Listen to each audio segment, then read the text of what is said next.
ভ্রমণ এমন একটা জিনিস যেটা মানুষকে শারীরিকভাবে এবং মানসিকভাবে সুস্থ করে তোলে। এটা আমরা সবাই জানি। তা একদিনের জন্যই হোক বা 10 দিনের জন্যই হোক, ভ্রমণটা ভ্রমণই হয়। আমরাও ঠিক তাই করলাম। মন মেজাজ একদম ভালো ছিল না, ভালো লাগছিল না কিছু, তাই ভাবলাম যে চলো কোথাও ঘুরে আসা যাক। তো ব্যাঙ্গালোর থেকে 70 কিলোমিটার দূরে আমরা চলে গেলাম ওয়াইল্ড ভ্যালি রিসর্টে। এটা একটা ডে আউট ছিল আমাদের। আমরা একদম 3 জন মিলে বেরিয়ে গিয়েছিলাম সকাল সকাল। 2 ঘন্টার মধ্যে ওখানে পৌঁছে গিয়েছিলাম। আনলিমিটেড ব্রেকফাস্ট থেকে শুরু করে লাঞ্চ এবং স্ন্যাক্স সব কিছুই ছিল, কফিও ছিল তার সঙ্গে। এবং তার সঙ্গে যা যা ছিল সেটা হচ্ছে 15 রকমের অ্যাডভেঞ্চারাস গেমস, যেগুলো আপনারা এখানে এসে করতে পারবেন। এবং সেটা হচ্ছে আপনার যে প্যাকেজ থাকছে সেই প্যাকেজের মধ্যেই, এক্সট্রা কোনো ফি আপনাকে দিতে হবে না।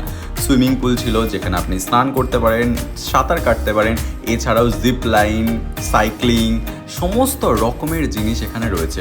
মানে আপনার যদি মন মেজাজ খারাপ রয়েছে বা যদি ধরুন বোরিং ফিল করছেন, তাহলে এই সবুজে ঘেরা এই রিসর্টে এসে আপনি একটু স্বস্তির হাওয়া পেতে পারেন।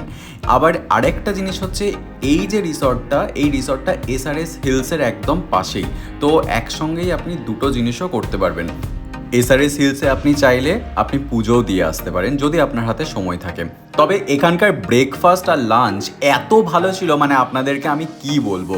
যদিও সেগুলোর ভিডিও বা ফটো আমার নেওয়া হয়নি, তার কারণ এত সুস্বাদু খাবার ছিল, খাবার ছেড়ে ফটো তুলতে আর ইচ্ছা করছিল না। তবে জায়গাটা অপূর্ব ছিল, সারা দিনটা খুব ভালো কেটেছিল এবং সারা দিন নানা রকমের গল্প, হাসি ঠাট্টা, সবুজায়ন দেখতে দেখতেই আমাদের দিন কেটে গেছে। তাই আপনারাও চাইলে, আপনারা যেখানেই থাকুন, সেই রকম যদি রিসর্ট রয়েছে আপনাদের আশেপাশে, তাহলে আপনারা গিয়ে এরকম একটা দিন কাটিয়ে আসতে পারেন, দেখবেন মন ভালো থাকবে।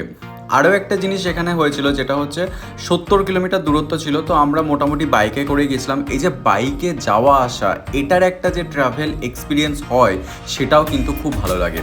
আর এই যে এইরকম যে জিপ লাইনের মাধ্যমে যে সাইক্লিং করা হয়, সেটাও কিন্তু একটা নতুন অ্যাডভেঞ্চার আপনার জীবনে যোগ করবে, যেটা আপনার একটা লাইফ এক্সপিরিয়েন্স হয়ে যাবে। যাই হোক, এই ছোট্ট ট্রিপের ব্লগ আপনাদের কেমন লাগলো জানাবেন। এবার পাহাড় দেখতে দেখতে আমাদের বাড়ি ফেরার পালা।